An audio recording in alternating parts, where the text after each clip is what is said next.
waan dhalachuuyyuu nama jibbisiisu jechuudha. Ummu Rayyaan, Ummu Bilaal jettee jechuudha. Waan maqaan isaanii yookaan immoo jibbisiisuu jechuudha. Kanaaf osoo warroota akkasii sanniin illee an hanga kiyyatti guyyaa mara rabbiin isinii laaffisee jedhee silaayyuu isaan gastii isin hin galchanii gaafa waan badaa irra jirru gastii isin hin galchinuu hin beekaa bakka isin jirtanillee hin beennu akkuma dandeessanii keessaa naa ta'u amma deengadda viidiyoo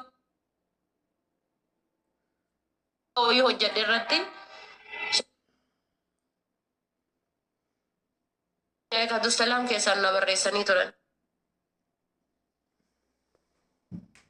Muyattii wanni kun maaliif isiniin jedha?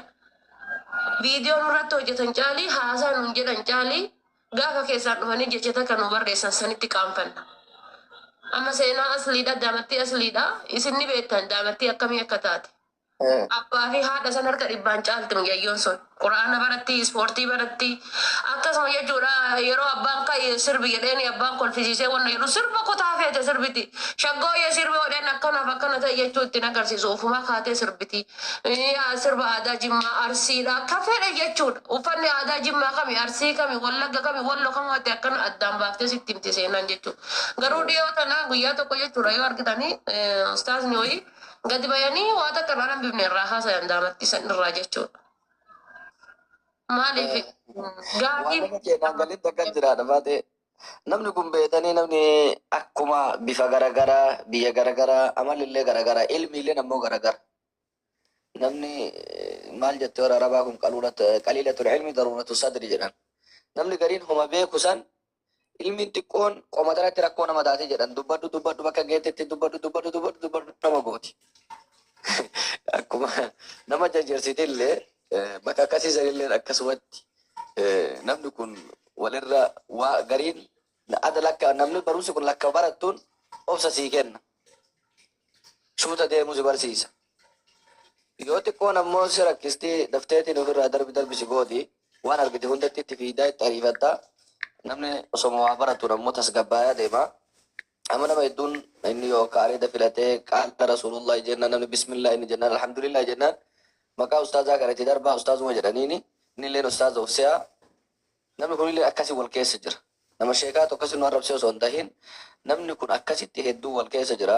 Namoota hedduu amma nu wal beekne miidiyaa kanarra namoota namatti waa himuun isattuu waa himuun silaa barbaachisu isattuu ka waa himantu achee garagaleetiin namatti waa himee fatwaa godha jedhee maaliin godha jedhee dogongoraa oolaa sirra wallaahi dogongoraa oola dogongora guguddaa ustaaza fakkaatee gabban sheekolee arrabsu jira ka ustaazota arrabsu jira hagam si yookaan si hin qara inni sitii yoo nu ifattee qaraatee maaliif beekname kabajaa ofirraa fuudhee nama arrabsu sun inni nuyyuu osoo kabajaa qabaatee waan akkasii namarratti hin dalagu nama gorsaa nama maal jedha yookaan amma namni osoo beekee aslii yookaan daa'ima isaa aslii ni beekaa asliin dur akka inni nama godhu ni beeka namni hundinuyyuu abbaa fedhe mulqeetiin irraa dhukkee kaasa.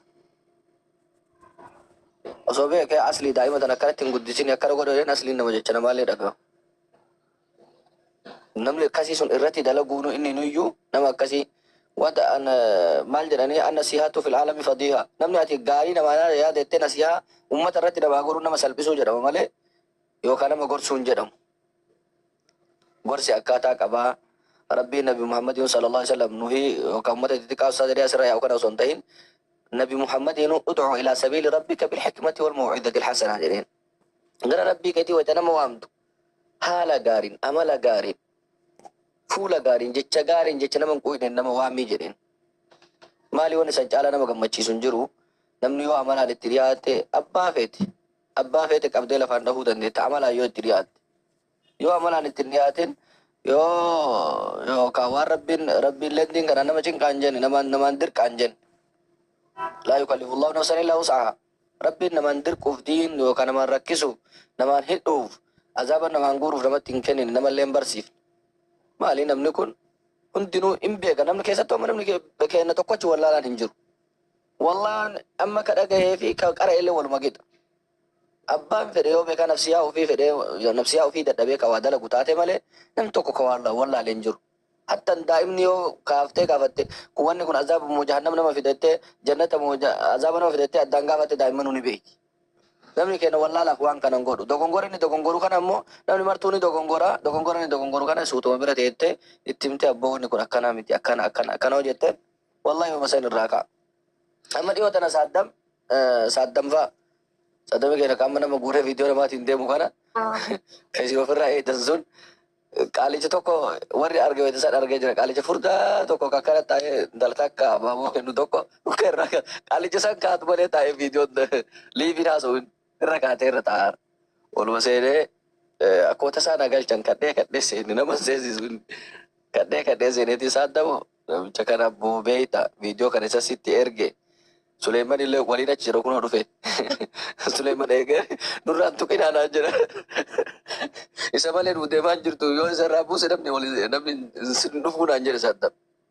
kadhee habiibooche isin jaaladha namicha kana rabbisi yoo inni isin rabbisi dhiisutti irraa buuse wallahi yooma san irraa buuse yooma san ajaja kiyya dhagaye kun akkana yoo nama dhufan waan namni waan hin godhe hin qabu kalas dhiifnee jira booda ittiin deemnu jedhee hagaan achii deeme illee badii itti deebisuu qaalija sana jalaa deemanii jedhee ofirraa eega.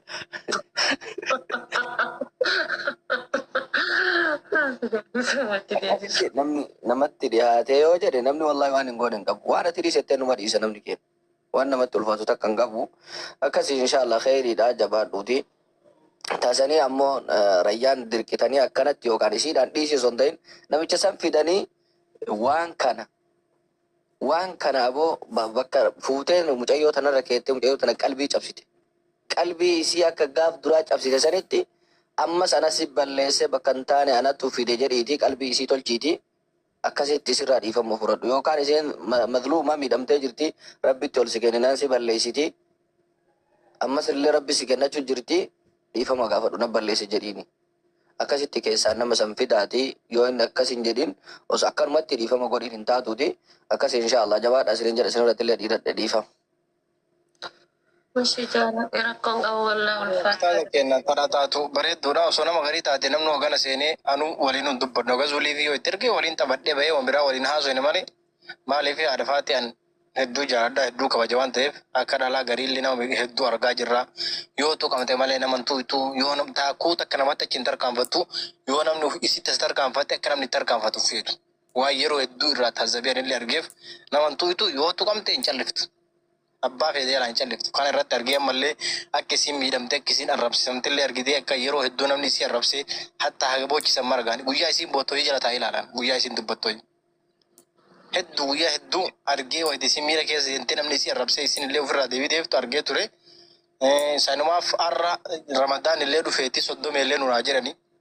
Jiini kun baatii 11 kanaan gura lama kana keessa ji'a addaa waan ta'eef kanumaaf nama kanaa ooyifii godhii fi rabbiin badii keessi yaa dhiisu waan addalayte rabbiin tanaa oolu rabbi zambii teessii dhiisa dhiisifama takkasin jenneeni maraa ooyifii gootee fi ka isiillee arrabse kan iyyaan na arrabse ka yaadaan na arrabse ka koomantii na arrabse ka mana baratee na arrabse maraa rabbii yaa dhiisee fi garuu keessatti san tokkicha nama tokkicha amma isin jettu san anillee ka jedheef ebaluu nutti himin hin barbaannu waan sin jedhan illee hin barbaannu akkanumatti nama san illee sun didiin isarratti haa deemtu ammaachoo deebi'ee inni kasin jedhu isaa deemti isinii fi tanuma takkee dhiira nuu tariif jettanii egaa wanni sun keessaan dubbannee nama sanillee finnee haa walirratti haasofsiifne jettanillee rakkoon qabuutti guyyaa qabannee inshaallah oofii goosifnee finnee fi isinumatti himaa wayita kaan illee guyyaa sadii ol waliin ooduun hin danda'amu namni muslima ta'e guyyaa sadii bira tarraan rakkoodhaan namni martuu waan beekuuf sanillee oofii nu gootee soomuu fi akka isin nagaan soomattu akka nu gootan ustaaza keenya sumaanuu isinitti himna.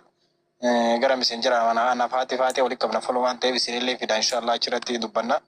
Innaa saniifuu daqiiqaa 5 du'aayi nu godhaatti rabbiin jaara kan nu qabaate warri 200 fi wayii jirtan kanallee haadha faatee oofii gaafadhaa suma warra si jirtan kun isinillee afoo hin hallaa jedhaani ustaaza daqiiqaa 5 du'aayi nu godha shambira nutti hin darina deemu inna. Sannati daqiiqaa ati naan kennu mana kan keen jiru baatee taruu hin dandeetta. Wallahi nama soddome namaan jechuun wayiitu hin jirtu namni soddome wayiitu hin jiru. Namni martinuu baatiin baatii kabajaa kanaaf itti qophaa'e malee soddomummaa wayiitu hin jirtu. baatii bareedu ta'e deemu jira. Kabajadha hundi keessaniyyuu itti qophaaya. Warri itti qophaayaniin ammoo qalbii qulqulleeffatanii ramadaana booda waan dhiisisan ittiin deebi'aa bichaa dhiisaniitiin ramadaana booda illee an akkanumatti itti fufaa. Rabbi ramadaana qofa waan hin jirreef baatii 12 rabbi numa jira. Aga gaafa duutuutti wa'budu rabbaka hattaa yaatiyaka al-yaqiin. Aga duutuutti dhuftutti rabbi gabbarii jedhe rabbina Muhammadiin. Hundi keessanuu gara rabbii kennaa wayita deebinu baatii kana qofa osoo hin tahin akkanumatti itti fufaa. Amalli kiyya kanuma jiraatee itti fufaa. Jabaadhaatii hunda keessanuu rabbiin maasiyaa teessan irra isinii haa dabru. Adafaa ta'e akkuma ati ummata kana ummanni kun baatii guutuun arrabsaa bahe waggaa guutuun arrabsaa bahe jettee isaanii dhiifte kanatti rabbiin maasiyaa ta'e rabbi si yaadisu. Rabbiin yoo gabrichi tokko nama tokko irra dabre nama isatti balleesse tokko irra dabre wallahi rabbiin irraa gammada. Shayxaan namoonni rifata. Aboo akkamitti jariituun araaramte jedhee rifata. Kanaafuu rabbiin maasiyaa tantee hunda rabbiin irra si haa dabru. Wallahi qaama kennaa nuti yoo ati rifattu numa rifanna badaa fedhe maan ta'an. Wallahi gaaf tokko namni yoo abbaa abdii kana arrabsee inni aareseetanii wallahi inni aareseetanii namni yoo arrabsee akka badaa maal inni namni kun maa akkanatti arrabsaa jedhe maal namni qaama ofiitti namni kun hundinuu iyyuu namatti dhaga'ama. Gaarii miti. Yoo ati rifatte yoo ati gammatte gammanna malee yoo ati gaddite numa gaddina. Kama kolfitee nama wajjin haasoftu santu nu gammachiisa malee akkasitti ati qalbii cabdee agan miidiyaa kanarraa dhiyeessuu haga maal ta'uun namni na godhe jechuus wallahi nu gaddisiisa. Kanaafuu warra ati dhiifteefillee warra of beekee sirraa dhaabatu rabbi haa taasisu. Sillee maasiyaa tantee kulli rabbi si haa dhiisu. Ati isaanii waan isaan si balleessan dhiifte ati dilii tantee gurguddoo wayita nama waan tarabbi malee namni sirraa hin beeyne rabbitti ol kennadhuuti yaa rabbi ani isaanii dhiisee diliitti yanaa dhiisee jedhiin sirraa qeebalanti. Rabbi si haa dhiisu hunda kennaafu rabbi nu haa dhiisu warra walirraa qulqullaa'u rabbi nu haa taasisu. Wallahi addunyaa tanarraa wanni rabbiin namaa hin dhiifne shirkii fi dhiiguma namaa kana. Wanni ati obboleessa keetiin jette haga inni si dhiisutti rabbi si hin dhiisu tana beeki. Wallahi wanni obboleessa kee goote obboleettii tee goote arrabni ati isaaniin jette haga duniyaa tanarra jirtu haga abbaan sun si dhiisutti haga abbaa san dhiifama kadhattee narra deemi jettuunitti sahaabaan radiyallahu anhum ardaa maal waliin jedhan wal gaafatan. Guyyaa qiyaamaa rabbiin namicha wahii fidan nama hajjiillee namni haga isaan hajjin kan namni haga isaan sadaqatiin kan namni haga isaan salaatiin kan namni haga isaan soomin namni duniyaa tanarraa haga likkii isaa soomeen jiru namni likkii isaa salaateen jiru namni likkii isaa sadaqateen jiru namni likkii isaa hajjeen jiru nama hunda ka caalu ibaadaan isaa. Sahaabaa ofii gaafatanii Rasuulli sallallahu alaihi wasallam deegaa namaa jechuun maali jedhanii gaafannaan deegaa namaati jechuun sahaabaa